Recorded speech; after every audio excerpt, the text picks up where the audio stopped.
That's where I long to be, with my three good companions, just my rifle, pony and me.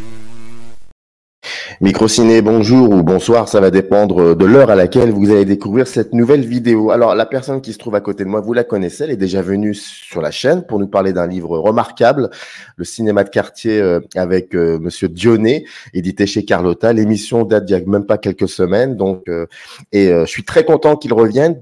Pour plein de raisons. Déjà, je le remercie énormément pour sa patience et puis parce qu'il m'a fait découvrir quelque chose que je ne connaissais pas. Bah oui, je peux pas tout savoir dans la vie en matière de cinéma. Alors, j'ai peur de dire des choses. Je vais dire juste, on appelle ça le mondo. Voilà. Je vais pas dire est-ce que c'est un genre, est-ce que c'est un phénomène de mode, mais tout ça, on va en parler de ces appellations diverses et on va parler de ça. Pourquoi? Parce que il y a quelque chose qui est sorti le 20 septembre dernier chez Gaumont Vidéo et Sylvain est aussi responsable éditorial chez Gaumont Vidéo. C'est très important et donc voilà, on va parler de quelques films qui s'appellent Paris Secret, Paris Top Secret. C'est vraiment extraordinaire et particulier. C'est une découverte pour moi. J'en avais même pas entendu parler, pour vous dire, parce que parfois on peut entendre parler de certaines choses et on se dit tiens, il faudra qu'un jour on regarde, on découvre. Non, mais moi, me concernant, pour le coup, désolé, néophyte, je ne connaissais pas et ça a été vraiment une superbe découverte. Mais d'abord, première question très simple, comment vas-tu? Bonjour Samir, bah écoute, très bien, ravi d'être là une nouvelle fois et puis en plus pour parler de Mondo de bon matin, donc c'est parfait. Alors, deuxième question, mais plutôt la première véritable question de cinéma. Moi, ça m'intéresse de savoir comment t'as croisé ça, comment t'en as entendu parler, comment t'as croisé ça, et puis est-ce que c'est un peu et quand tu as découvert ça pour la première fois, comment ça s'est passé? Alors, en 3 temps, on va dire. Le premier temps, c'est quand j'ai découvert Mondo Cane et Mondo Cane 2, qui est une sorte de remake du premier. Il faut expliquer ce que c'est que le Mondo. Le Mondo naît en 1962 avec justement ce film qui s'appelle Mondo Cane, qui signifie en italien ce monde de chien ou monde de merde. Hein. Et c'est un film qui sort en 62, qui passe à Cannes, qui est sélectionné à Cannes. Donc, il y a un certain retentissement et qui montre en gros plusieurs scénettes exotiques, mais qui dénonce un petit peu ce qu'on est en train de voir, en montrant un petit peu que le monde est en train d'être déréglé, qu'il y a des problèmes, que c'est un film à caractère un petit peu anticapitaliste. Donc, quand on dénonce un petit peu ces surconsommations, ces Américains qui vont dans les îles haïtiennes et jouer un peu les touristes, il y a une image un peu ridicule qui se passe du monde de 62. C'est des images qu'on ne peut voir qu'au cinéma, parce qu'à la télévision, qui commence à prendre de plus en plus de place, ben même si on est encore majoritairement en noir et blanc, on va passer en couleur. La télévision va prendre de plus en plus de pouvoir, on le sait. Et une des portes de sortie, c'est de montrer des choses qu'on ne pourrait pas voir à la télévision. Pour faire sortir les gens, on sort des choses qu'on ne peut pas voir à la télévision. On invente des nouveaux formats. On va se lancer dans la 3D dans les années 50. Parce que depuis qu'il y a une crise, on tente le Joker de la 3D. Ça ne marche pas, mais tous les 30 ans, on y reviendra. Donc d'ici 20 ans, je pense qu'on aura une nouvelle version. Ça, c'est autre chose. Mais en tout cas, voilà. Là, à l'époque, les gens se sont dit un documentaire en montrant des images qu'on ne verra pas ailleurs. Donc, c'est une image un peu crue avec un commentaire assez critique et assez cynique de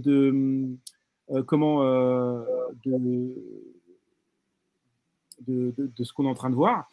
Le film a des critiques assez négatives, mais c'est un film qui ne coûte pas très cher. C'est un film qui coûte pas très cher et qui a un immense succès en Italie et partout autour du monde.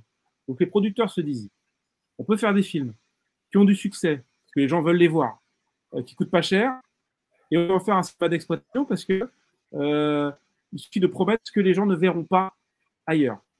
Et comme la censure est encore en place, c'est aussi une manière de la détourner. C'est-à-dire qu'un mondo, c'est une thématique, et on va montrer dans cette thématique un lieu, un pays, les femmes,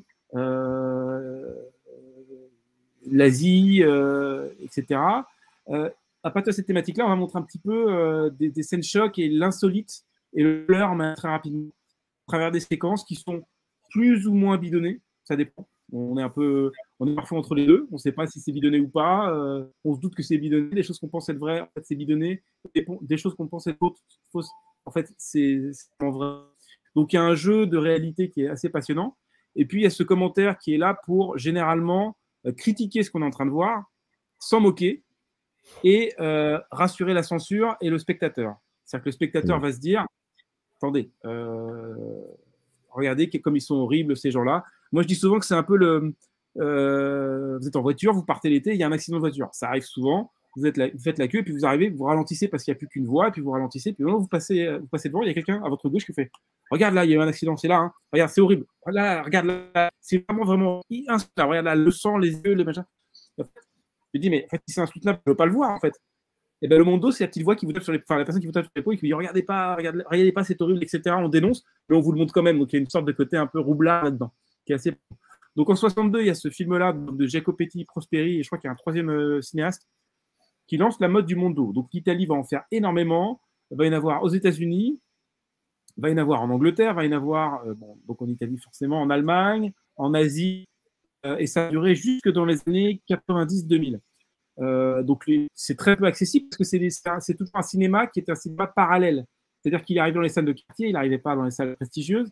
Après, dans les années 80-90, ça sera en vidéo, mais il sera même tourné en vidéo pour la plupart, mais on ne le verra pas à la télévision, on ne l'a jamais vu à la télévision.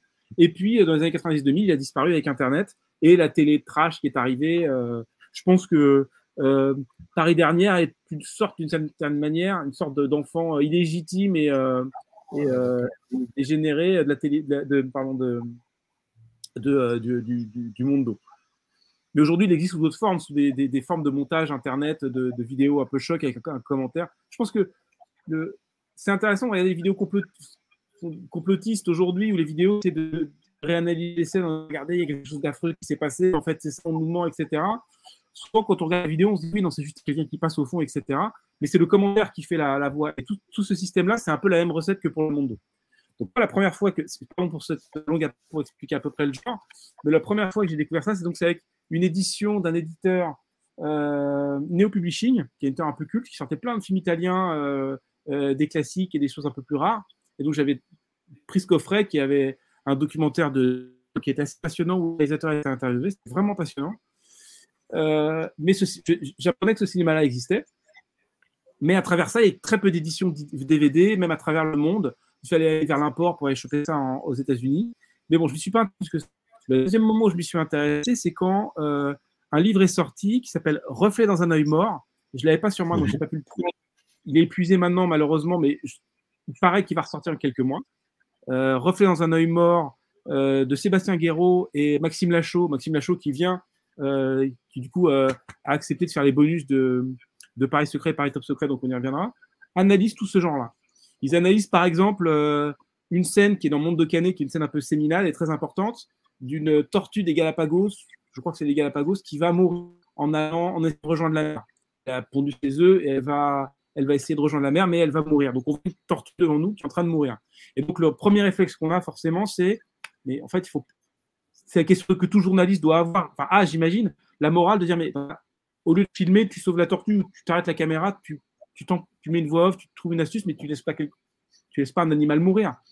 Et cette scène-là aura des répercussions. Dans le livre, ils font le parallèle, ce qui est assez passionnant, avec un film que j'aime énormément, mais qui m'était passé un petit peu après la fois que je l'ai vu, parce que je l'ai vu trop jeune, qui était aussi sorti chez Neo, non, peut-être pas chez Neo Publishing, en tout cas, que j'ai découvert à peu près à la même époque, que Monde de Canet, qui s'appelle Cannibal Holocaust, de Deodato, qui est un film très connu, dans laquelle, c'est assez passionnant, on voit une équipe de journalistes ou de réalisateurs qui vont tourner dans la jungle des séquences chocs. Et donc, quand on connaît le genre, on comprend que le film de Deodato est en train de nous montrer des gens qui sont en train de faire un mondo, littéralement. Ils sont en train d'aller faire des images, de créer des images, qui sont des images... on voit la fabrication d'un mondo, avec ces gens qui sont en train de mettre en scène l'horreur, qui vont faire les pires bassesses, et notamment une scène qui est aujourd'hui censurée et qu'on retrouve dans quelques éditions, mais qui est maintenant coupée, parce qu'elle est insoutenable. C'est ces réalisateurs qui sont en pleine gamme, qui deviennent complètement fous, un peu comme dans Apocalypse Now, et qui littéralement prennent une tortue et la dépecent et la mangent comme ça, vivant. Donc, c'est une scène qui est extrêmement chante. Et on la comprend si on la met en rapport avec le mondo de Jacopetti et Prosperi, Mondo Canet.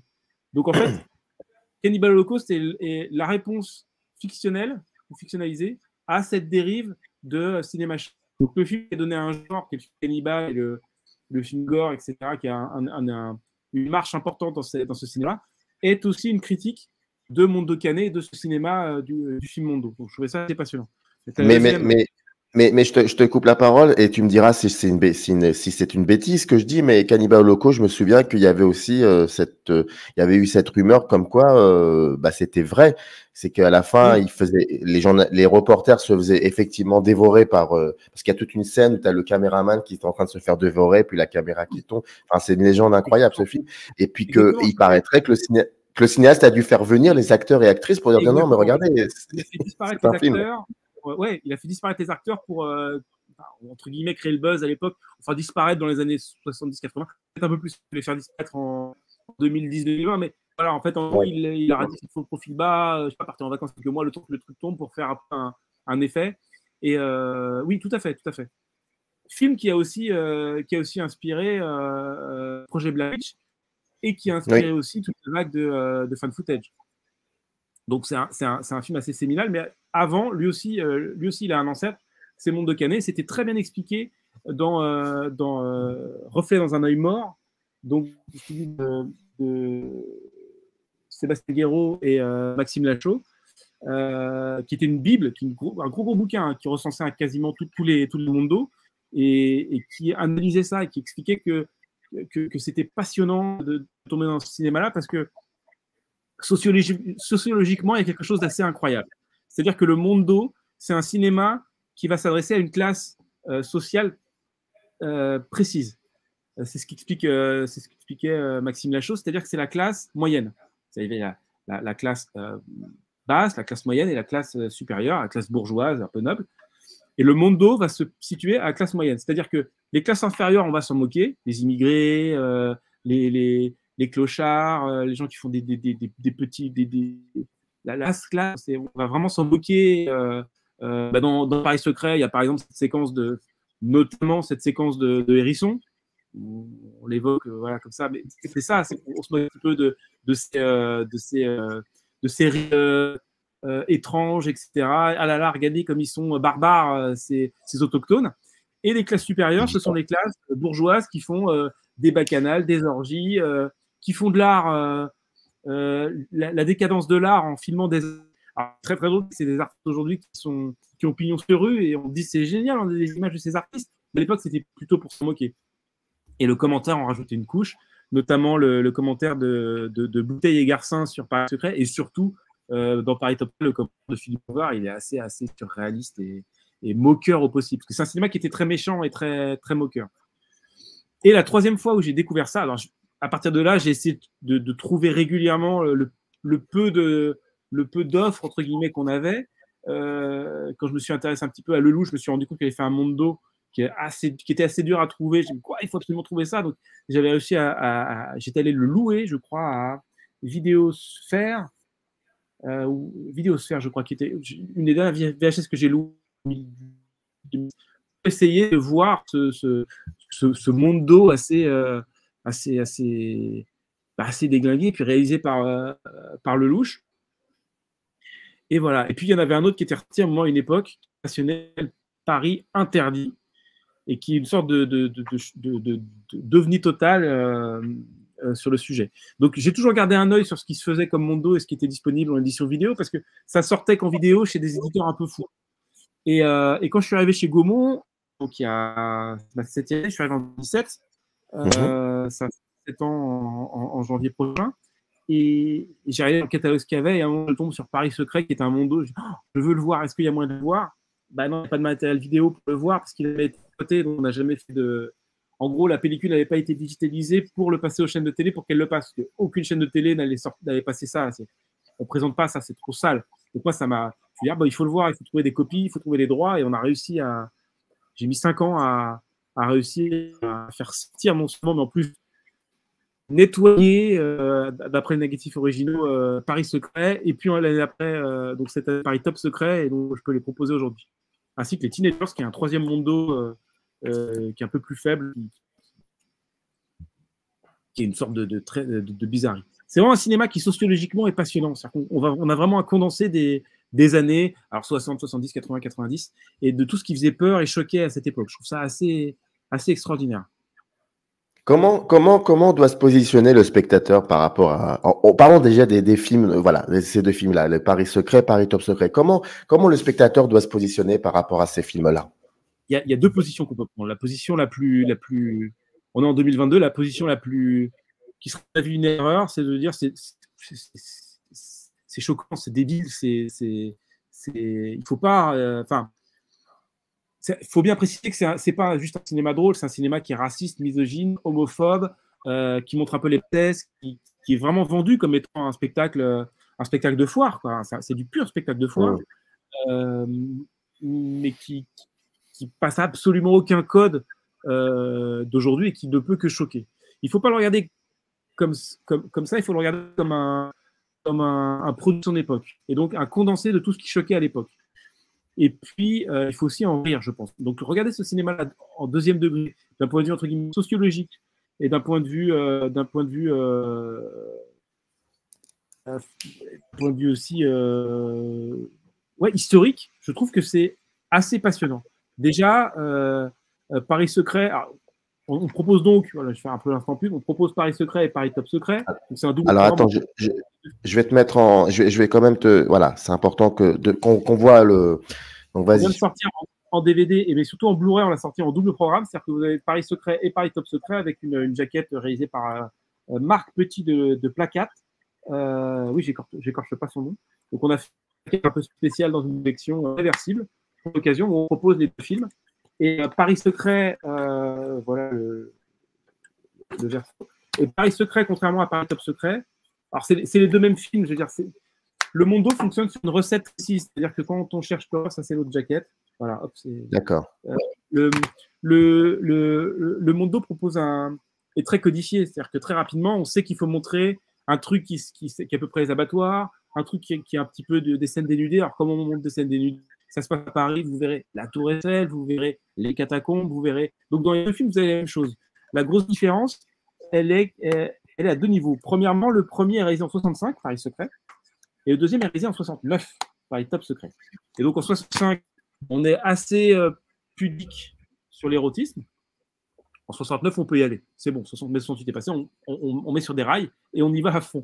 Et donc là, on a les commentaires de Philippe Bouvard, très goguenard, en disant que Paris se visite avec une jolie fille, venez visiter avec nous, le kilomètre qui ne fonctionne pas quand deux personnes du même sexe s'embrassent parce que la machine voit qu'il y a quelque chose qui ne va pas, clin d'œil, du sexe un peu déviant, des paires de seins, quelques petits plans de chenilles pour faire des plans de seins, des piscines dans des lieux un peu sadiens et des paires de seins. Enfin voilà, c'est vraiment un truc qui revient un peu tout le temps dans le deuxième. Le premier est plutôt soft là-dessus, il est vraiment. Il faut dire aussi que c'est un cinéma qui a suivi la censure. Donc dès que la censure avait un petit moyen de passer, bah, le Mondo s'y engouffrait totalement. Jusqu'à arriver quelques années après où des choses vraiment beaucoup plus fort, parce qu'on aura des choses dans les 80 c'est ça qui s'appelle Face à la mort. Ça, je ne les ai pas vus, mais Face à la mort, on voit des vraies autopsies, des accidents de la route. Enfin, c'est quelque chose de encore plus trash. Mais à l'époque, ce qui choquait, bah, c'était ça. Sur cette même recette, sur cette même partition, il faut voir le Mondo comme une partition musicale. Une partition de jazz, par exemple, ou de musique des années 60, 70, 80. Et on va y avoir une réinterprétation constante. Et là-dessus, Paris Secret est assez intéressant parce qu'il y a une sorte de poésie, je trouve. J'aime beaucoup, avec la musique de Goraguer, avec le commentaire finalement plutôt bienveillant de Romain Bouteille en Garcin. Et puis la mise en scène de Logereau qui est plutôt du côté des frics, je trouve. On va voir on se moque pas tellement dans Paris Secret, à part qui nous font quand même un peu rire ou dégoûter, mais il est plutôt doux et bienveillant d'une certaine manière. Il y a une sorte de poésie un peu macabre et étrange qui s'installe. Paris Top Secret, il n'y a pas de poésie. C'est vraiment, enfin, c'est une poésie brute, on va dire. Et donc, je trouve intéressant de proposer les deux l'un sur l'autre. Non, mais c'est exactement ça. Mais moi, ce qui m'intéresserait de savoir aussi, c'est que tu disais que par rapport à la position du spectateur, il faut s'attendre aussi à ce que ça soit, voilà, c'est plutôt pour le Paris Top Secret pour le coup, où Oui, c'est extrêmement dérangeant tout cela. Mais bon, moi, l'idée, c'est de comprendre pourquoi ces films sont faits de cette manière-là. Qu'est-ce que ça dit aussi à ce moment-là, de la France? Est-ce que ça Oui, veut oui, dire quelque chose de la France? Voilà. c'est très bien que ce soit dérangeant. C'est très bien que ce soit dérangeant aujourd'hui. Ça veut dire que la société a avancé. C'est-à-dire quoi? Quand on dit on peut plus rien dire, le fait que ça nous choque, ça veut dire aussi, ouais, mais on peut plus rien dire, mais ça, on peut plus le dire. Et je pense que c'est pas mal d'une certaine manière. C'est bien que ça existe. Je suis très fier. J'essaie pas de renier du tout ça en disant voilà, c'est horrible ce que je vous montre, en train de faire du monde dos à l'envers. Mais je suis très content que ça existe. Le fait qu'aujourd'hui ce soit plus choquant et insolite, que ce soit juste, que ce soit un peu risible, et disant mais c'est un peu débile quand même. C'est enfin voilà, c'est un peu dégénéré comme humanité à l'époque. Mais c'est bien, ça veut dire qu'aujourd'hui on a avancé. Et donc sociologiquement, je trouve que c'est assez passionnant. Et Maxime Lachaud, qui participe au supplément, nous disait un truc assez intéressant.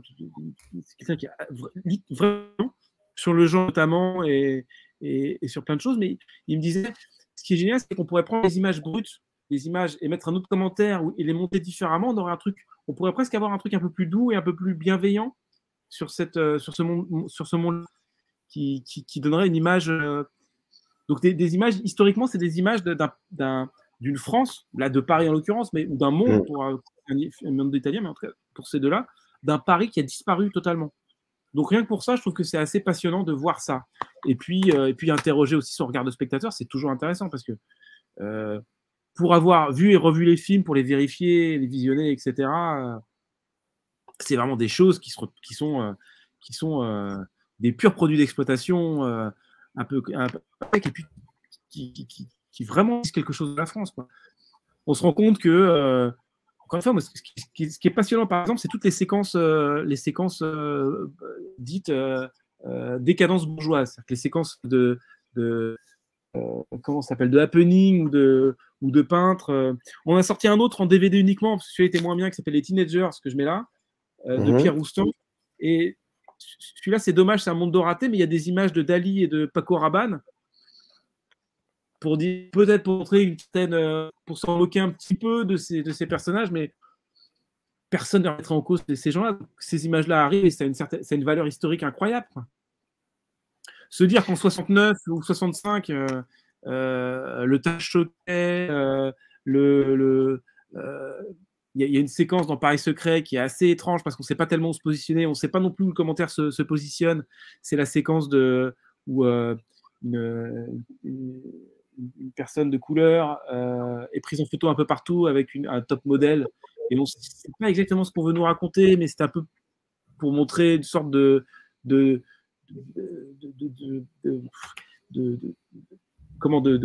société qui nous montre un truc tabou à l'époque, alors qu'aujourd'hui, personne se retourne quand on voit une personne blanche avec une personne noire dans la rue se tenir par la main. Et dans Paris Top Secret, quand il y a deux hommes qui s'embrassent, qui se mettent, la machine à montrer le degré d'amour ne marche pas. Aujourd'hui, on voit ça, on peut mettre deux personnes du même sexe s'embrasser. C'est très bien, mais c'est toujours bien aussi de se rappeler que c'est pas une évidence en 65 et en 69. C'est génial. Il faut le rappeler, il faut dire. C'est bien que la société avance, c'est bien de se dire, regardez c'est des films qu'on regarde pour montrer à quel point la société a avancé, parce qu'elle nous montre les bassesses humaines à une époque, et te dire que certaines choses pourraient être faites et d'autres plus, c'est génial, je trouve. Comment c'est Oui, vas-y, je t'en prie. Non, vas-y, je t'en prie. Sur Paris Secret et Paris Top Secret, et le monde en général, c'est toujours passionnant d'aller si vous êtes dans une grande ville qui a une grande bibliothèque, ou si vous êtes parisien, vous avez la bibliothèque du film, c'est-à-dire la BIFI, qui se situe au-dessus de la Cinémathèque française, donc à Bercy, et vous pouvez aller là-bas, et c'est une sorte de grande bibliothèque du cinéma. Tout ouvrage littéraire et périodiques, c'est-à-dire des journaux, des mensuels, des hebdomadaires sur le cinéma, sont indexés et répertoriés. C'est forcément toujours exhaustif, mais au moins on peut retrouver. On sait que le film est sorti en 62 ou 65. On va chercher en 65 le mois de la sortie, la date de sortie, et on peut trouver tous les journaux qui en ont parlé. Et donc on a la revue de presse de l'époque. Et dans Paris Secret, comme beaucoup de choses, c'est les cahiers du cinéma ou positif. Je crois que c'est les cahiers du cinéma. Les cahiers du cinéma qui avaient dit que le film, On est encore passé d'un cran dans le scabreux et le non-cinéma, le racoleur du cinéma. Soit. Chose plus choquante, c'est qu'après on lit. Par contre, il y a une séquence qui nous a fait rigoler, une séquence qu'on va sauver parce qu'elle est assez amusante. C'est le concours de drague. Alors, je vous explique ce que c'est que le concours de drague.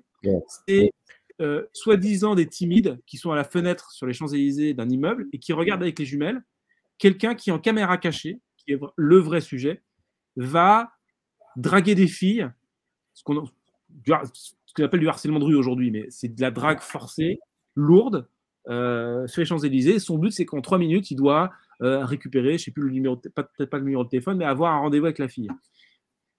Et aujourd'hui, soit on rigole en disant mais c'est plus possible de faire ça. Soit on est choqué, on crie, mais à l'époque, c'est ce qui choquait le moins. C'est-à-dire que la séquence de hérisson que je vous laisserai découvrir, qui est très spéciale et qui, si vous voyez que ça commence à parler de pompe à vélo et que vous êtes un peu sensible, vous fermez les yeux devant Paris Secret pendant 5 ou 10 minutes parce que c'est un peu spécial. Mais cette séquence-là a moins choqué, enfin pas moins choqué, n'a pas plu, mais par contre la scène de drague, elle est amusante quand même. Dans une revue qui est pignon sur rue, donc ça veut dire que toute la société de l'époque a changé. C'est assez bien ou pas bien, c'est pas le sujet. C'est-à-dire que cette évolution de la société est assez passionnante et avoir des pierres angulaires comme ça.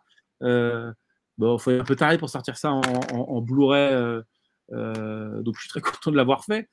Et puis je suis très content que Maxime Gruman et Jérôme Soulet, mes supérieurs chez Gaumont, m'ont dit fais ta bêtise, là c'est bon, tu nous embêtes. Ça faisait longtemps que je leur demandais. Donc ouais, je suis content que ça existe. Vraiment, je trouve que c'est un cinéma qui est vraiment passionnant, qu'il faut accompagner en plus. Donc c'est une édition vidéo physique et d'avoir un passage en salle, régulier, parce que moi, ce que je préfère, c'est aller présenter ces films-là en salle. Mais ce qui est assez impressionnant, surtout le second, c'est que ça annonce aussi, mais ça tu l'as dit dès le début de l'émission, ça annonce, pour l'avoir vécu, la télévision des années 90 aussi. C'est ça qui est impressionnant. Ouais. On revient un peu dans une nostalgie des années 90, donc il va falloir justement, nous on va devoir dire, attends, on les a vécu les années 90, et il y avait aussi ça. Il y avait aussi, il y avait des émissions de télé où déjà à l'époque, c'est pas terrible, quoi. Ça racolait et ça. Dès qu'il y a eu de la concurrence dans la télévision, il y a une sorte d'exploitation, c'est-à-dire qu'il fallait faire plus pour faire plus, il faut faire. C'est-à-dire faire des choses un peu racoleurs, choc, on dit, mais souvent choc, c'est on va faire du pur voyeurisme. C'est du cinéma de voyeurisme. Le cinéma est voyeuriste, ça c'est particulièrement voyeuriste. Et la télévision a pris le pas dans les années 90, effectivement. Est-ce que comment finalement ces films-là ont été reçus et par le public enfin, tu en as parlé un peu de la critique, mais si par le public surtout. Ce qui m'intéresse davantage là pour le coup, c'est comment ça a été perçu par le public. À l'époque ou dans les séances aujourd'hui? À l'époque. Non, à l'époque. À l'époque, ça a été. Et puis aussi, si, c'est bien aussi de nous dire un peu aujourd'hui comment c'était. J'imagine que c'est mieux reçu, à mon avis, qu'à l'époque. Bah oui, parce qu'on sait facilement où se positionner et on peut en rire. C'est des objets un peu dégénérés. C'est comme un film d'horreur qu'on va regarder qui va faire extrêmement peur à toute une génération, puis qu'on va le regarder 20 ans après. On sait qu'il y aura un vernis d'artificialité supplémentaire qui peut être suranné et plaisant, qui peut être ringard, mais en tout cas, qu'on peut avoir, elle aura forcément vieilli, elle aura une autre dimension. Mais alors, à l'époque, je sais que les films ont eu beaucoup de succès, en tout cas, surtout Paris Secret. Paris Top Secret, j'ai trouvé moins de choses, mais Paris Secret a eu beaucoup de succès. Il y a eu beaucoup de succès. Je me souviens avoir croisé dans France, donc, qui était une revue professionnelle hebdomadaire, qui est assez passionnante parce qu'on trouve les chiffres des films, les projets de films qui sont annoncés, parfois des projets qui ne se font pas. On voit un peu quand le film est en tournage, les changements de titre, les changements de casting, les changements de réalisateur, les évolutions. Donc c'est assez passionnant. Et je me souviens d'Encart sur Paris Secret, à l'époque où je n'avais pas pu le voir, et je savais qu'il était dans le catalogue Gaumont, donc j'expliquerai peut-être après pourquoi il est dans le catalogue Gaumont, pourquoi ces films-là sont dans le catalogue Gaumont. On sent que le film était un succès parce qu'il avait un nombre que j'ai plus en tête et qui ne dira pas forcément grand-chose, mais les films sortaient d'abord dans les grandes villes et après, ils étaient destinés à la province. Je sais deux choses, c'est que donc, les producteurs étaient très contents. Le producteur s'appelant Pierre Roustan, de Paris Secret, s'appelant Pierre Roustan, et le réalisateur Edo, j'y reviendrai après. Et le film a eu aussi énormément de succès, parce que c'est surtout un film qui était dans les salles de quartier. Il y avait plusieurs niveaux de salles en France et un peu partout dans le monde à l'époque, jusqu'à je crois que c'est le Parrain qui a un peu fait ça aux États-Unis, puis c'est venu en France, où on avait une sortie nationale, où il y avait 300 copies d'un coup. Ce qui se passait, c'est que les films avaient plusieurs vies. C'est-à-dire que les films arrivaient dans 4 ou 5 salles prestigieuses dans les grandes villes, principalement Paris, un peu Lyon, un peu Marseille, à Marseille, et puis plusieurs salles à Paris pour les gros films. Ils faisaient 3-4 séances en exclusivité, et puis dès qu'ils commençaient un peu à faiblir, on le mettait dans les salles de quartier qui coûtaient moins cher, qui étaient un peu plus c'était les salles de seconde main. Et après, il y avait encore des salles un peu moins prestigieuses, qui étaient les salles de troisième main, et puis des salles en province perdues, etc. Donc il y a vraiment une hiérarchie des salles. Paris Secret, tout de suite, il n'a pas fait les salles prestigieuses, il a fait des petites salles. Pourtant, il a eu un certain succès, etc. Et puis c'est surtout un cinéma qui était destiné à la province. C'est-à-dire que les gens qui voyaient le Mondo, Paris Secret, c'était des gens qui venaient pas à Paris. C'est vraiment la vision touristique. Il faut vraiment rappeler que pour les transports, c'était, même si on est dans les années 60, et ça commence à changer, ce cinéma des 30 Glorieuses qui dénonce un petit peu les 30 Glorieuses, qui est un peu le principe du Mondo d'ailleurs, d'une certaine manière, qui montre un petit peu la surconsommation, les mœurs qui partent dans tous les sens, permettait aussi aux gens de voir la capitale. Et donc, c'était bien de dénoncer la capitale quand on était à Marseille ou Pétaouchnok, qu'on ne pouvait pas y aller, en disant, regardez, il y a des situés, il y a des gitans qui mangent des hérissons, il y a des transsexuels, alors c'était un grand truc qui revenait, ou des travestis, c'était de grands classiques du Mondo. Il y a ces spectacles dégradants, des cadres bourgeoises, etc. C'était surtout destiné à la province. Mais pour Paris Secret, je sais qu'il a énormément de titres étrangers. Donc c'est un film qui s'est extrêmement bien vendu à l'étranger. Je parlais de Pierre Roustan, le producteur. Ce producteur, c'est un malin. Alors, il a une carrière complètement atypique. C'est-à-dire qu'il a aussi produit ou écrit, voire les deux, un film qui s'appelle La millième fenêtre de Ménégrose, avec Pierre Freinet et Julien Carrette, qui est assez passionnant sur la fabrication des cités dans les années 60. Donc, un sujet ancré dans l'actualité qui est vraiment étonnant et vraiment, vraiment remarquable. Il a écrit aussi un film de Decoing, D'où viens-tu ce soir, dialogué par Audiard et réalisé par Decoing, qui est assez. Il a aussi écrit un film avec De Funès, où il est venu en renfort, un film qui s'appelle Sur un arbre perché. Et puis, il va se lancer dans le Mondo. Donc, il produit Paris Secret, ça marche très, très bien. Ça marche très, très bien par rapport à, non pas par rapport à un Star Wars ou un gros film comme ça, mais ça coûte rien à faire. Il faut bien comprendre qu'il n'y a pas d'acteurs. Il n'y a pas d'acteurs connus, il n'y a pas d'acteurs crédités. Des scénaristes, c'est plein de petites histoires qui sont écrites par plusieurs metteurs en scène. Et puis après, on les assemble. Et puis, c'est des films qui font 1h20, 1h30. Ça ne demande pas beaucoup d'efforts. Ça peut être tourné en 16 mm même. C'est pas des films, même si ceux-là sont tournés en 35 apparemment, d'après ce qu'on peut voir, mais en tout cas, ça ne demande pas beaucoup d'investissement. Donc, c'est rentabilisé très vite. Et Paris Secret a eu une sortie en Allemagne, aux États-Unis. Quand on va sur Wikipédia, on voit qu'il a plein de titres étrangers. C'est-à-dire qu'il a été exploité un peu partout.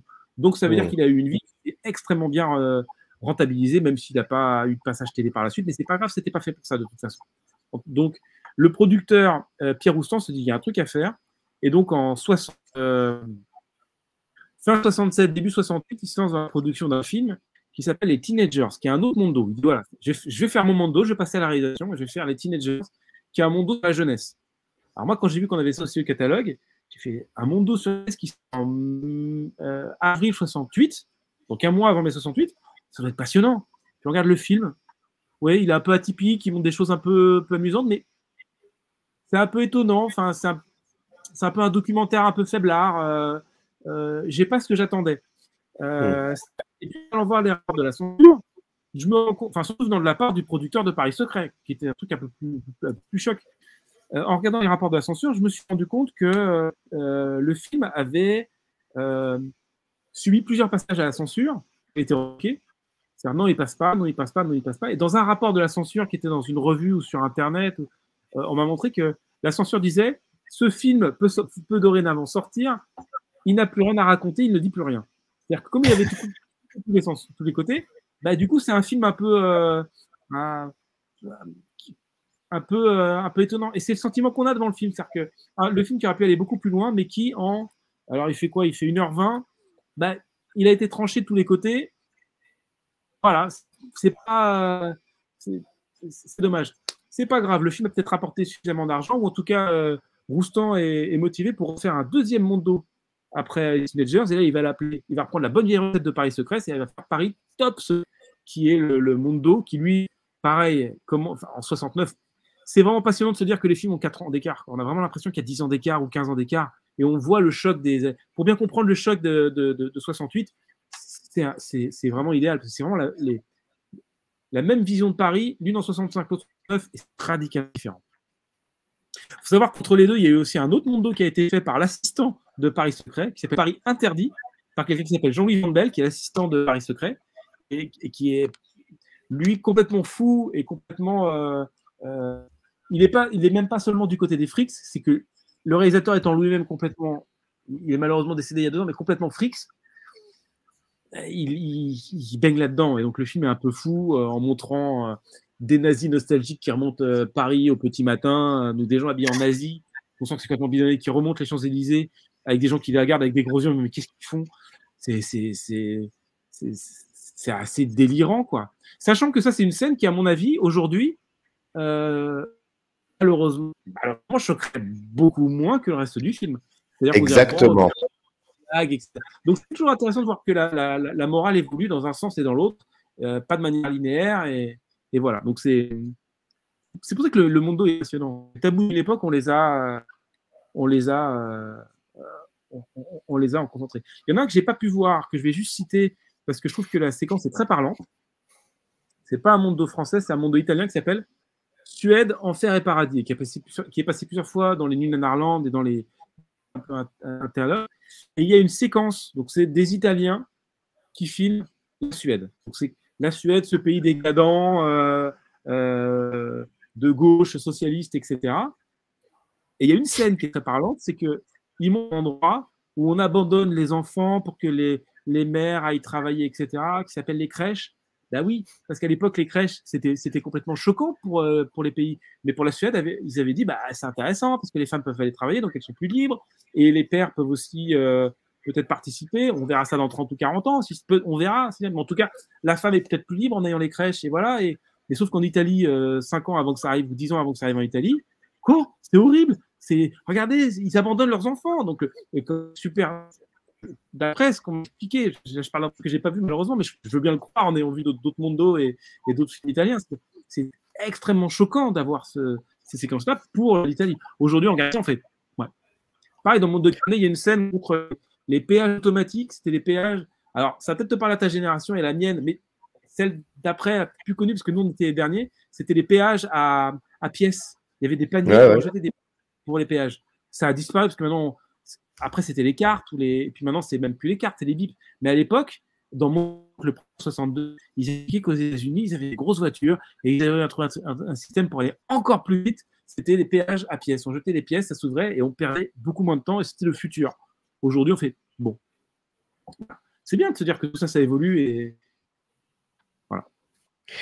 En tout cas, depuis le 20 septembre, on peut avoir accès. C'est édité chez Gaumont Vidéo et je rappelle, c'est Paris Secret, Paris Top Secret et donc les informations sont dans le descriptif de cette vidéo et c'était un plaisir en tout cas mais il faut vraiment prendre le temps et vous allez voir, il y a des moments qui choqueront moins parce que peut-être aussi il s'est passé beaucoup de choses entre-temps au niveau de la télévision et du cinéma qui font que le spectateur à plus de distance. Merci. Oui, je t'en prie, Sylvain, vas-y. Je précise une dernière petite chose. Donc, c'est chez Gaumont et on se dit, mais comment ces films-là, comment Gaumont a pu produire ça? Parce que Gaumont, c'est plutôt du cinéma académique, du moins traditionnel d'une certaine manière. C'est plutôt des films de Audiard, des films avec De Funès. En fait, c'est des films qui ont été. Je parlais du producteur Pierre Roustan qui avait produit des films avec Decoing, avec Freinet, etc. Et à travers un rachat de société avec le temps, soit Gaumont a acquis une société pour acquérir ce film-là ou les parts de ce film-là avec Decoing et avec Pierre Freinet. En fait, ça fonctionne par lot. On rachète une société qui est en train de disparaître. Et pour avoir ce film-là, on est obligé d'acheter 10 films. Ça ne coûte pas très cher. Et puis les 10 autres films, on verra ce qu'on en fait, etc. Mais dans ces 10 films-là, qui étaient peut-être des films qui avaient déjà été rachetés par cette même société qui est en train de se faire racheter par système de poupées russes, ils se retrouvent au catalogue Gaumont. C'est pour ça qu'au catalogue Gaumont, on a ça. Et là, je travaille à faire ressortir en septembre 2024 3 films érotiques japonais. C'est pareil, comment des films érotiques japonais sont chez Gaumont? Je pareil par des rachats de sociétés, donc c'est assez passionnant. Et c'est tellement étrange et bizarre que je me dis, je suis obligé de sortir ça. C'est pas possible. Il faut que le monde sache que le catalogue Gaumont, il y a des films érotiques japonais des années 90 et des mondos des années 60. Donc, les mondos, c'est fait, c'est disponible. Et les films érotiques, ça sera disponible en septembre 2024, j'espère. Ouais. Heureusement qu'il y a des passeurs encore comme toi. Merci beaucoup. Merci beaucoup. Des passeurs complètement dingues. Et en même temps, c'est un pléonasme, des passeurs dingues. Donc, c'est normal. Merci beaucoup, Sylvain, en tout cas, d'avoir pris le temps de nous expliquer un peu tout ça. Et puis maintenant, c'est aux spectatrices et spectateurs de faire le travail. Merci. Merci beaucoup. Et à très vite. Générique. In the canyon, that's where I long to be, with my 3 good companions, just my rifle.